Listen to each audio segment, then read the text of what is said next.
से जनता की समस्या या टूटी गलियां, टूटे रोड, बंद नाली, बंद सीवर या अवैध निर्माण ये हो या दिल्ली के अंदर फुटपाथ पर हो रहे अतिक्रमण T29/M1 वहां पर लगातार अवैध निर्माण किया जा रहा है कि वो केवल अवैध निर्माण नहीं था, जनता पार्क की 5 फुट की जगह घेर ली गई।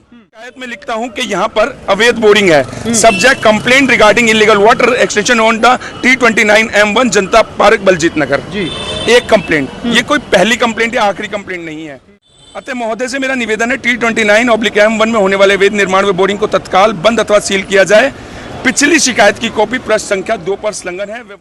अगर एक पत्रकार लगातार एमसीडी के पास शिकायत लगा रहा है, अगर एक पत्रकार की कार्यवाही नहीं हो रही तो आप सोच सकते हैं कि आम जनता की कितनी ही कार्यवाही करता होगा ये मोस्ट करप्ट डिपार्टमेंट।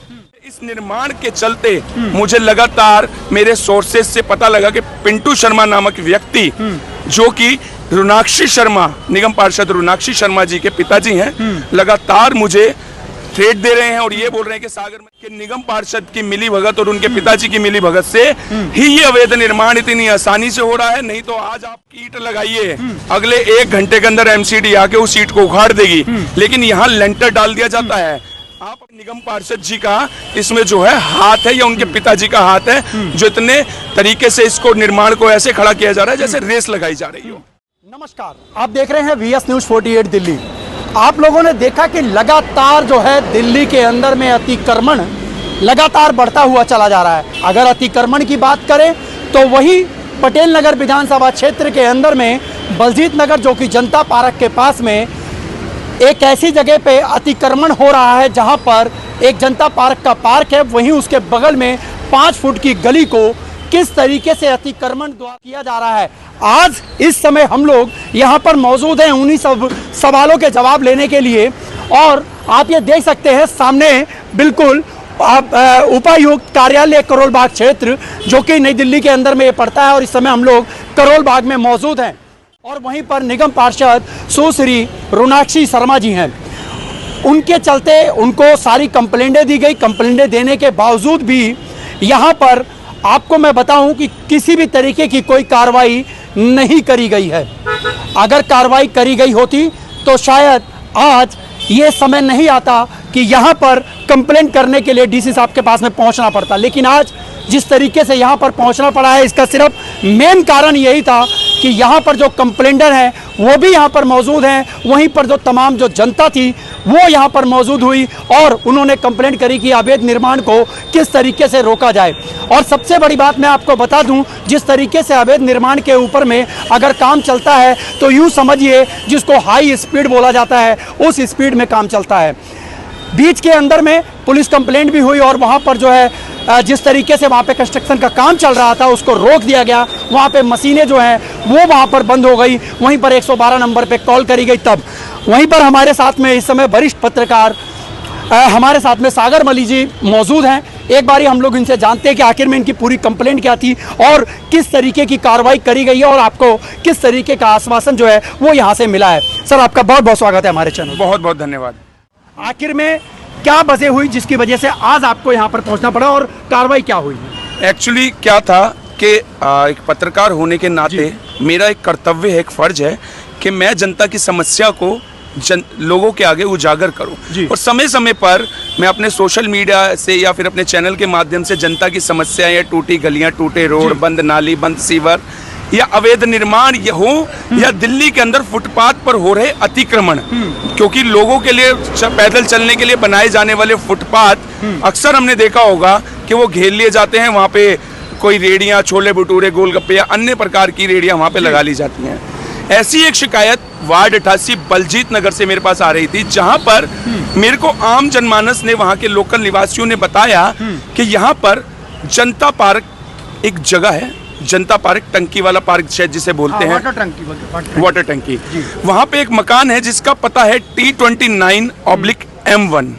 वहाँ पर लगातार अवैध निर्माण किया जा रहा है। अब जब इस तथ्य को जानने के लिए, अच्छा मैं आपको बता दूं कि मैं बिना तथ्य के आधार पर मैं कोई भी खबर या कोई न्यूज़ नहीं चलाता हूं। मैं इसको देखने के लिए खुद बलजीत नगर गया, अपना समय निकाल के। जब मैं बलजीत नगर पहुंचा तो जब मैंने वहां आसपास के लोगों से पूछा और वहां देखा तो वहां सच में अवैध निर्माण हो रहा था। और आप जान के हैरान होंगे कि वो केवल अवैध निर्माण नहीं था, जनता पार्क की 5 फुट की जगह घेर ली गई। मैं बड़ा हैरान हुआ कि जो जनता के जाने के लिए पार्क के साथ में गली बनाई गई थी, उस पार्क की भूमि को घेर के उसमें निर्माण किया जा रहा है। दूसरा, जब मैंने उस रोड को देखा तो वो रोड पीछे से तो चौड़ा था, परंतु थोड़ा सा आगे जाएंगे तो 15 फुट और कम हो जाता है। फिर मैंने देखा लाइन से 3 या 4 मकान वहां पर बने हुए हैं, जो कि 15 फुट इधर से घेरा गया और 5 फुट इधर से घेरा गया है। तो ये बहुत एक निंदनीय और दुख का विषय था। टोटली आपका कहना है कि कहीं ना कहीं अवैध निर्माण करा जा रहा है। बिल्कुल। उसके बाद मैं लगातार अपने चैनल के माध्यम से, सोशल मीडिया के माध्यम से, अपने ट्विटर हैंडल के माध्यम से और मेल के माध्यम से मैं लगातार शिकायत देता रहा, परंतु कोई कार्रवाई नहीं हुई। आखिरकार आप देख सकते हैं मेरे हाथ में ये मौजूद है, मैं एक बार कहूंगा इस पर जूम करके दिखा दें। ये एक शिकायत मैं 19 सितंबर को देता हूं डिप्टी कमिश्नर को, एमसीडी करोलबाग जोन। इसमें मैं ये शिकायत में लिखता हूं कि यहां पर अवैध बोरिंग है। Subject complaint regarding illegal water extension on the T29M1 Janata park Baljeet नगर। एक कंप्लेंट, ये कोई पहली कंप्लेंट या आखिरी कंप्लेंट नहीं है। सेम कंप्लेंट मैं वेस्ट डिस्ट्रिक्ट को देता हूं, same complaint regarding illegal water. उसके पहले एक 29 अगस्त को मैं अपने लेटर हेड पे एक कंप्लेंट देता हूं डीसी महोदय को, जिसमें मैं लिखता हूं कि विषय वार्ड नहीं, ये नहीं है जी। मैं उससे पहले एक कंप्लेंट आपको दिखाता हूं जी, रिमाइंडर। इसमें एक मैंने कंप्लेंट दी थी अगस्त माह के अंदर, और इसमें मैंने ये रिमाइंडर दे रखा है इनको, जिसमें मैंने लिखा है कि महोदय 2 अगस्त 2024 को हमने आपके कार्यालय में मकान संख्या T29M1 जनता पार्क बलजीत नगर वार्ड 88 रोड नंबर 20 में होने वाले अवैध निर्माण और अवैध बोरिंग की शिकायत दी थी, जहां पर बिना नक्शा पास करवाए उच्चतम न्यायालयों के आदेशों की अवहेलना कर भवन निर्माण किया जा रहा है। वहीं अवैध निर्माण के साथ साथ जनता पार्क की टंकी की भूमि पर भी अवैध रूप से कब्जा किया जा रहा है, जो कि भवन विभाग में तैनात अधिकारियों की मिलीभगत के नामुमकिन है। अतः महोदय से मेरा निवेदन है T29/M1 में होने वाले अवैध निर्माण व बोरिंग को तत्काल बंद अथवा सील किया जाए। पिछली शिकायत की कॉपी प्रश्न संख्या 2 पर संलग्न है, वे वर्तमान में हो रहे निर्माण की ताजा तस्वीर है, प्रश्न संख्या 3 पर संलग्न है। क्या लगता है इसके अंदर में कि किस तरीके का आखिर में मिली भगत चल रही है? क्या मोटा पैसा चला गया जिसकी वजह से? बिल्कुल, देखिए आप इस शिकायत से समझ सकते हैं रिमाइंडर 1 है, बिल्कुल, इसके बाद रिमाइंडर 2 भी है जी, और इससे पहले जो मेन शिकायत है वो भी है। अगर एक पत्रकार लगातार एमसीडी के पास शिकायत लगा रहा है, अगर एक पत्रकार की कार्रवाई नहीं हो रही, तो आप सोच सकते हैं कि आम जनता की कितनी ही कार्रवाई करता होगा ये मोस्ट करप्ट डिपार्टमेंट एमसीडी को मैंने फुल फॉर्म दिया मोस्ट करप्ट डिपार्टमेंट, क्योंकि भ्रष्टाचार में अव्वल कहे जाने वाले एमसीडी के अधिकारी लगातार चंद सिक्कों में, चंद रुपयों में बिककर अवैध निर्माण हो या अतिक्रमण हो, ये करवाते आपको जगह जगह नजर आ जाएंगे। अब देखना ये होगा, आज मैं डीसी ऑफिस यहाँ पहुंचा हूँ, डीसी साहब डेमोलेशन के चलते यहाँ नहीं मिले हैं। अब देखना ये होगा कि मेरी इन शिकायतों पे कितनी जल्दी और कब कार्रवाई होती है। केवल आश्वासन दिया जाता है, कार्रवाई नहीं होती। और मैं आपको बता दूं कि इस निर्माण के चलते मुझे लगातार मेरे सोर्सेज से पता लगा कि पिंटू शर्मा नामक व्यक्ति, जो कि रुनाक्षी शर्मा, निगम पार्षद रुनाक्षी शर्मा जी के पिताजी हैं, लगातार मुझे थ्रेट दे रहे हैं और ये बोल रहे हैं कि सागर मलिक जहां मिलेगा मैं उसके साथ ऐसा करवाऊंगा, वैसे करवाऊंगा। हालांकि मैं सुनी सुनाई बातों पे विश्वास नहीं करता हूं, मैं आंखों देखी और कानों सुनी विश्वास करता हूं, लेकिन ये गंभीर विषय, और जब उनका नाम बीच में आ रहा है तो मुझे कहीं ना कहीं ये लगता है कि निगम पार्षद की मिलीभगत और उनके पिताजी की मिलीभगत से ही ये अवैध निर्माण इतनी आसानी से हो रहा है। नहीं तो आज आप रोड पे गाड़ी खड़ी कीजिए, 5 मिनट में आपकी गाड़ी उठ जाती है, 10 सेकंड में गाड़ी उठा करके गाड़ी में आप अपने मकान में एक ईंट लगाइए, अगले 1 घंटे के अंदर एमसीडी आके उस ईंट को उखाड़ देगी। लेकिन यहाँ लेंटर डाल दिया जाता है।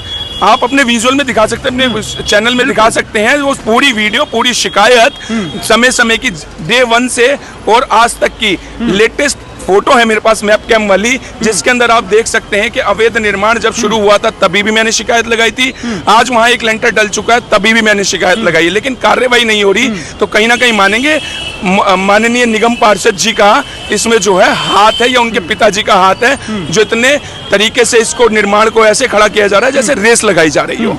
अब अगर इस तरीके से अगर ये निर्माण होते रहे तो आखिर में अब इसके बाद आप कहां जाएंगे, अगर यहां से भी अगर सुनवाई नहीं होती है तो? देखिए, अगर आज मैं डीसी साहब के पास आया हूँ, डीसी साहब आज है नहीं, कल है 2 अक्टूबर, 2 अक्टूबर को सरकारी छुट्टी है।